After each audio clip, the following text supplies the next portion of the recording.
Ladies and gentlemen, the Executive Vice President and CEO of the National Rifle Association of America, Wayne LaPierre.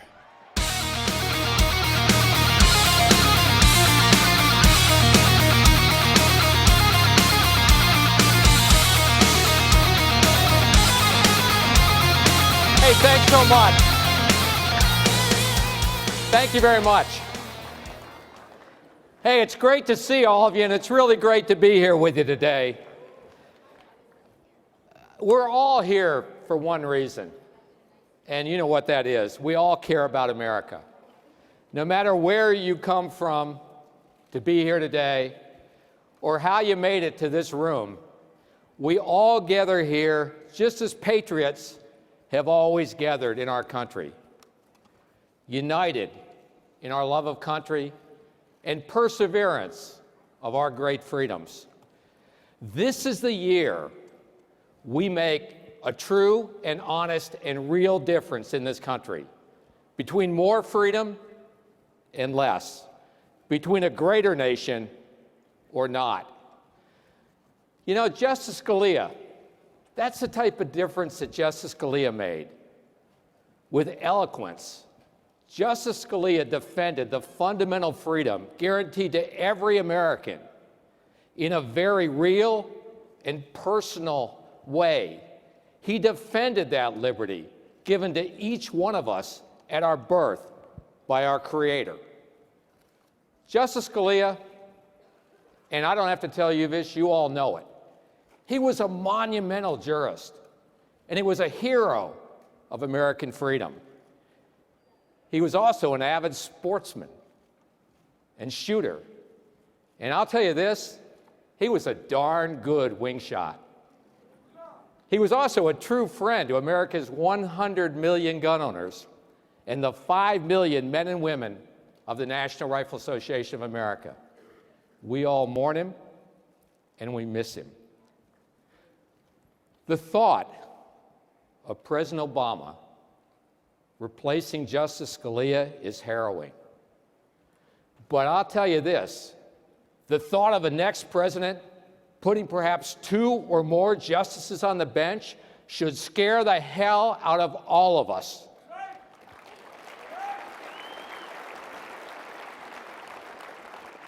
And here's someone already planning for that day.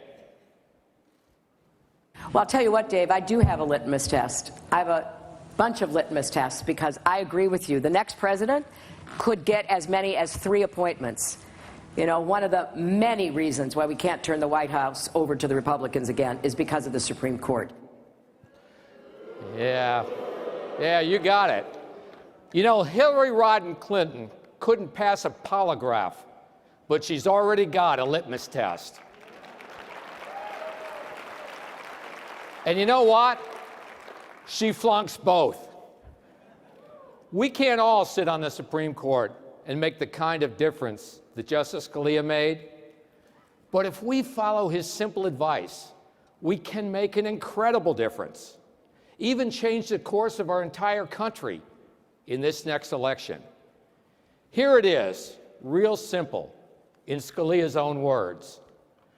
The only article in faith that plays any part in my judging is the commandment, thou shalt not lie. Thou shalt not lie. In a time when all of us are bombarded with media agenda and their web of spin and political conniving, the very best and most effective and surest way to defend freedom is found in those 4 words, thou shalt not lie. I talk to people all over America, and I'm out there almost every week on the road somewhere in this country. They're fed up. Good, honest folks worry themselves sick about the future of their families, the future of their country, while we watch self-serving political and media elites rig and game the system for their own personal wealth and their own personal power. We're disgusted with the lies, all of us are. We're enraged. We're so outraged that it's game over in this country for the liars.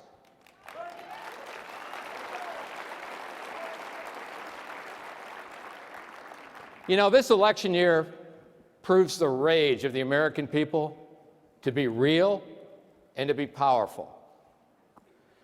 Candidates, strategists, and pundits are learning this year that telling it like it is brings success. Straight talk brings rewards. Heck, you know, that's something I learned in kindergarten. Truth counts. Truth matters. Truth endures. History proves that if you give the American people the straight truth, they will choose honest freedom every single time. That's why for decades the NRA has been the guiding light for American gun owners and those who treasure our constitutional freedoms in this country. The Second Amendment, it guarantees all of our freedoms. And we are unafraid of honest debate. We're unapologetic in going toe-to-toe with anyone who gets between us and those freedoms. Yet, while so many of our constitutionally guaranteed freedoms have been diminished over the last 7 years, Second Amendment freedoms, thanks to people like you all over this country, has been expanded. And NRA membership, and yeah, I applaud that too, we all do. And NRA membership and favorability among the American public has grown to record levels. Why? Because when it comes to telling the truth and fighting for our fundamental freedoms, no one fights harder, longer, or stronger than the NRA.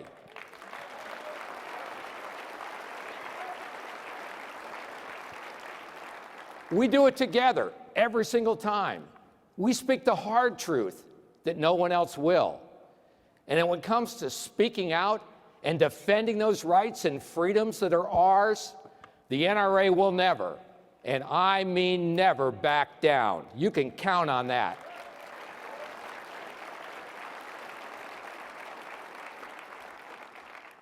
You know, we've been exposing the liars about our freedom for decades, telling the truth that most Americans know in their hearts to be right.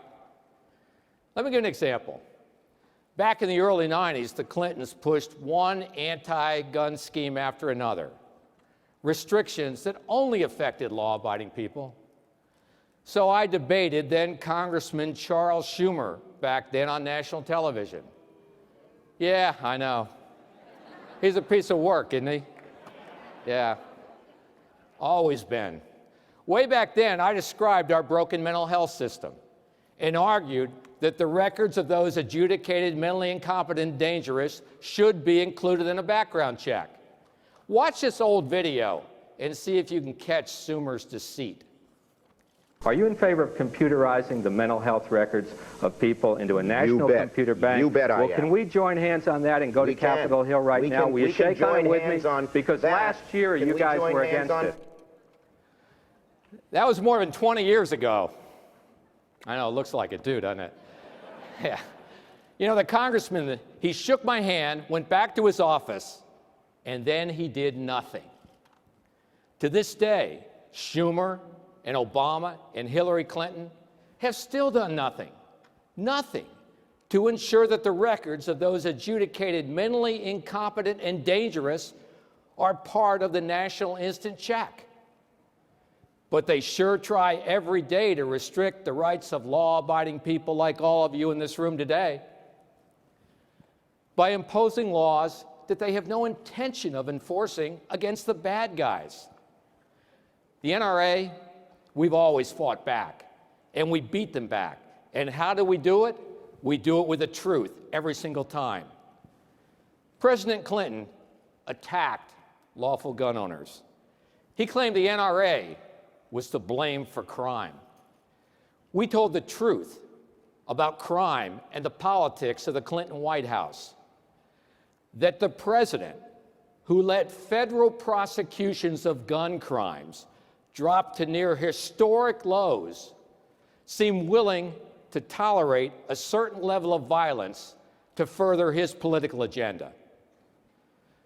The media, I'll tell you, they went nuts, pressuring me to back down, pressuring me to apologize. Watch this. Mr. LaPierre, the world's watching. Absolutely. An American citizen, the head of the NRA, is saying that the President and Vice President of the United States tolerate killing for political reasons. Is that what you're saying? All I'm saying, Is that what Tim, you're is saying? I need a good answer from them as to why they won't prosecute. But are you If saying could take they tolerate killings for political Tim, purposes? the effect of their policy by not taking the drug dealer with a gun, the violent felon with a gun, and the gang member with a gun off the street is somebody later gets killed. If they would pick them up under the existing federal law that they have right now on the books and throw them in the federal penitentiary, they would save lives. You believe the President uses killing for political purposes and has blood on his hands? Tim, all I know is he could save lives, and the chairman, why can't you just say yes? The chairman of the That's what you Democratic believe. National Committee said that if they would put the program Wayne and the NRA are trying to get around the country, it would save lives. Some people think you're using this hot rhetoric in order to increase your membership and raise money. Do you believe it or not? I'm using this hot rhetoric because I'm trying to get people to focus on the fact these guys in the White House, while they want a lot more gun laws, they refuse to enforce the gun laws on the books against the drug dealers, the gangs, and the violent felons, and they're the ones doing the killings. You stand by your comments? I stand by the fact that they're not enforcing the law. You stand by your comments? It's not an issue of Wayne's rhetoric. Why can't you say yes or no? Because you guys in the media want this to be Wayne's rhetoric versus the White House. No. And what it ought to be is on the lack of prosecutions out of this administration. We here at Meet the Press want to hold you accountable for your comments. Do you stand by your comments? I stand by my comments that if this administration would enforce the federal law, they'd save lives, and they're not doing it, while they call for a lot more laws. Yeah. Yeah. We fought back with the truth about Clinton's lack of enforcement of the federal gun laws that were on the books. And guess what happened that year? NRA membership soared. Our popularity greater than the president or both chambers of Congress. And most of all, gun owners in Arkansas, Florida, West Virginia, Tennessee, and all over this country went to the polls and voted their freedom first. And when that happened, Al Gore went away and George W. Bush went to the White House.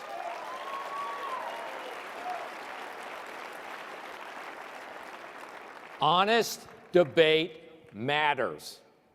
That's a lesson the national news media never learns, especially when it comes to the truth about firearms. In 2003, the old failed Clinton gun ban was about to expire. CNN violated all journalistic standards trying to save the ban on semi-automatic firearms by airing a video of fully automatic machine guns that had nothing whatsoever to do with the legislation we were debating. I just happened to be in the studio when they aired that video. Take a look at this. Now we give you the other side from the Executive Vice President of the National Rifle Association, Wayne LaPierre. Wayne, thanks for being with us. Hi, Kara. Good to be with you. Well, if the ban on assault weapons expires, what kind of weapons would be legal? Kara, let me say this at the start. I'm glad you ran that story, because apparently the only difference between the New York Times and CNN is that when a reporter for the New York Times fakes a story, he's fired, and at CNN, he's not. Your bureau chief, John Zarella, deliberately faked the story yesterday, intending to show that the performance characteristics of banned firearms on the list are somehow different from the performance characteristics of firearms not on the ban list. He was implying that these were machine guns or fully automatic guns. That's not true. Mr. LaPierre, I have to stop you there. No one fakes stories at CNN, and John Zarella definitely did not fake a story at CNN. You're very off base. I'm going to let you say your opinion, and let's have a conversation, but don't accuse our reporter of faking any story, sir. Let me say it again in front of the whole country. Your reporter faked that story yesterday. It deliberately misread the viewer. There's no way it could be true, and I challenge CNN to defend it. Yeah. You know, CNN finally admitted that I was right, and they ran a correction. But the sad thing is, millions of viewers were deceived. And the deal is, if I hadn't caught him red-handed, like a bank robber running out of the bank with a bag of dye exploding all over the bank robber, they would have never ran that correction, and they would continue to be holding up that lie as truth. No wonder trust in the media is at the lowest level in history in this country. We, all of us, the American people, are fed up. We've had enough of agenda-driven journalists who refuse to tell the truth. Truth does prevail, especially during our nation's most troubling times. When a deranged monster murdered 26 young children and teachers in Newtown, NRA members mourned with the nation. And we were attacked again, blamed again, for a tragedy that had nothing to do with lawful gun ownership. So I stood before the nation and spoke the simple truth that ignited a firestorm among the media and the political elites. Worse, they perpetuate the dangerous notion that one more gun ban or one more law imposed on peaceable, lawful people will protect us, where 20,000 other laws have failed. As brave and heroic and as self-sacrificing as those teachers were in those classrooms, and as prompt and professional and well-trained as those police were when they responded, they were unable, through no fault of their own, unable to stop it. As parents, we do everything we can to keep our children safe. It's now time for us to assume responsibility for our schools. The only way to stop a monster from killing our kids is to be personally involved and invested in a plan of absolute protection. The only thing that stops a bad guy with a gun is a good guy with a gun.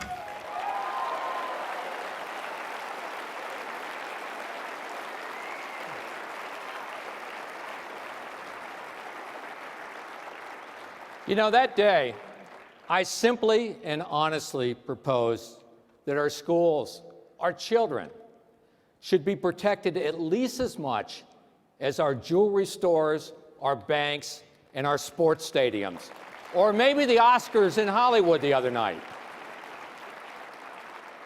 The national news media, they savaged me. Yet what parent wouldn't feel safer dropping their kids off at a school with a police car out front? The national media and the politicians, they set their hair on fire over it. Screaming and screeching, they called me just about every evil, nasty name in the book. But you know what happened? In state legislatures, in school districts, all over this country, the American people began implementing what I proposed, placing trained armed security in their schools. They didn't wait for Congress or the president to act. They took matters right in their own hands to protect their own children. As a result, millions of children go to school today no longer the sitting ducks of the worst and most dangerous of all lies, gun-free zones. The news media, the news media, protected by their own armed security, they never admit it. But today, millions of children are safer for one reason: the NRA.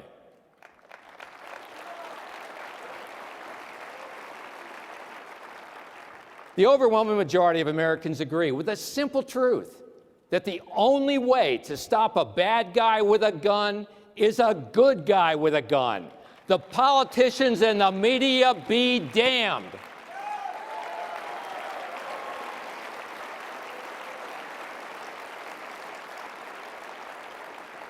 A couple of months ago, President Obama participated in a so-called town hall.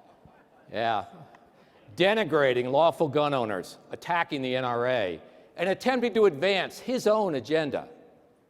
At one point, a young woman who had been brutally raped mustered the courage to stand and tell the president her story and express her belief in owning a gun for protection. the president lectured her, implied that she wasn't really trained enough and capable enough of defending herself with a firearm. Mr. President, no woman should be left to face evil with empty hands.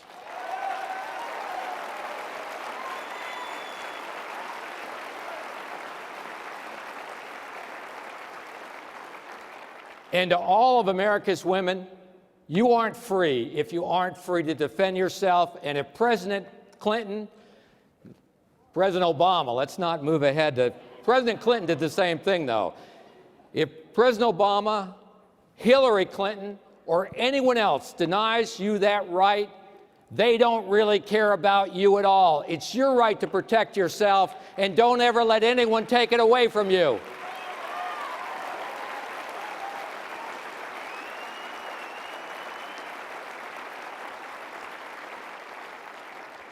The president went to that town hall to call out the NRA.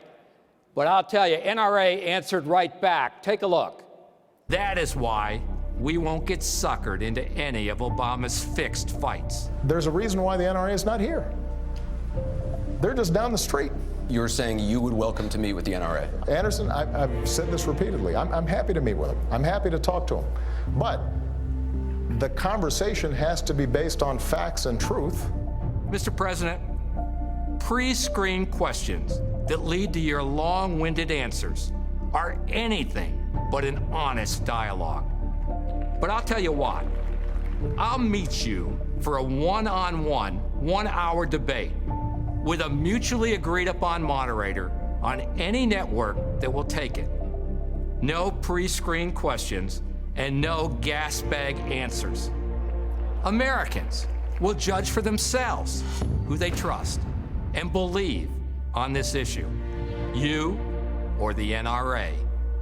Let's see if you're game for a fair debate. It's your chance to show the American people you're not afraid to meet the NRA on neutral ground. Yeah. Well,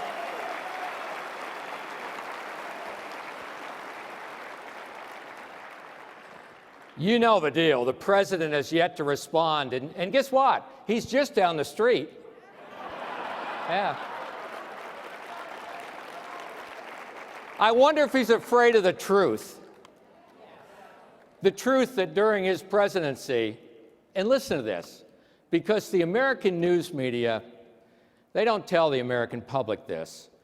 The truth that during his presidency, federal prosecutions of gun crimes have dropped dramatically. The truth that in his own hometown, over 400 Chicagoans have been shot already this year. Compared to this time a year ago, the homicide rate in Chicago has risen 100%. 100%. Does that sound like a number anybody can be proud of? Mr. President, you own Chicago, and that failure is on you.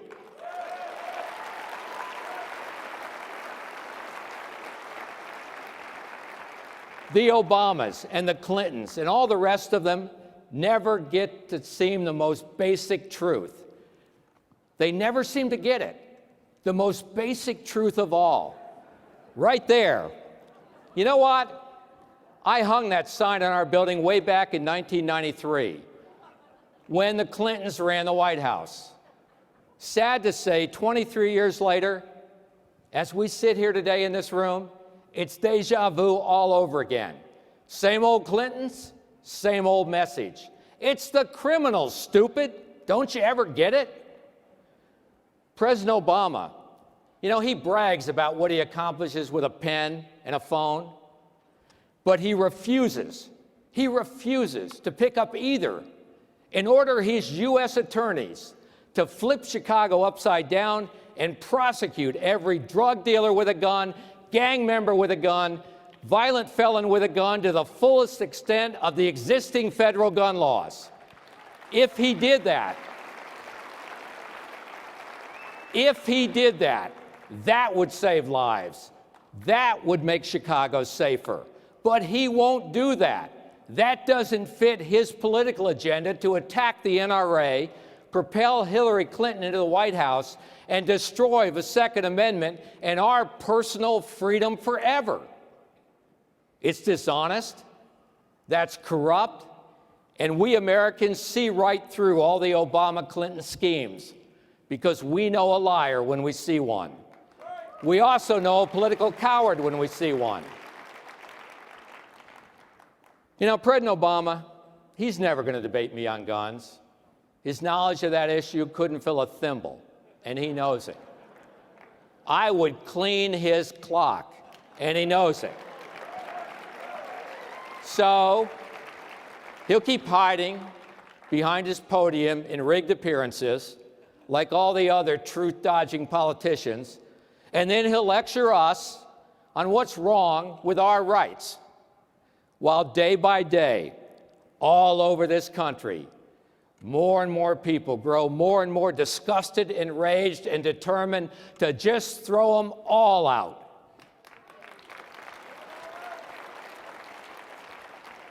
And then there's Hillary Rodham Clinton.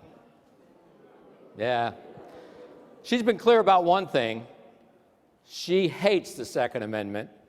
She hates us.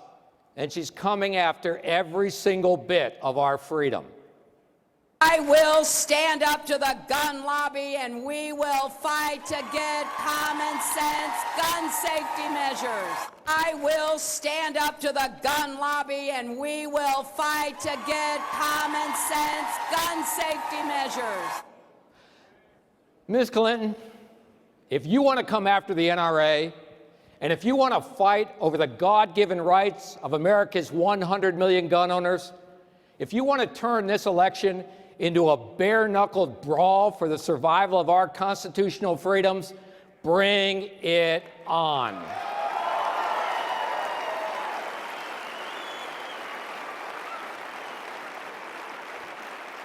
We aren't going anywhere, and we aren't hard to find. Mrs. Clinton, we are the millions of honest, decent citizens all over this country. We love our nation. We cherish our freedom. And in November, we're bringing the fight to you.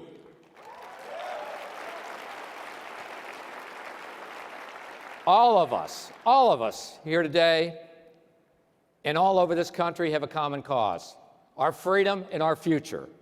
We can and we must fight for it.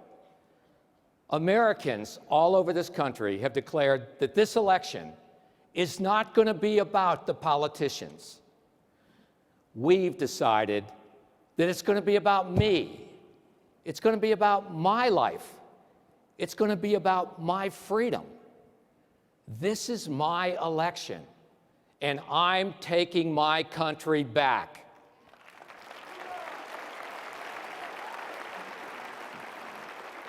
This election must set our nation back on its rightful course, where individual freedom is respected, justice is restored, laws are enforced, government gets off our backs and leaves us the hell alone, and elected officials start telling us the truth. This is a time to rise up and make a difference. So will you stand up for America? Come on, will you rise up and fight as hard as you can to save our country? Will you stand up for truth and freedom? Let us all vow on this day, we will elect our next president. We will stand and fight with all we've got. We will save our country and take our freedom back. Let's do it together in November. The power is ours, and we can save this country. Thank you very much.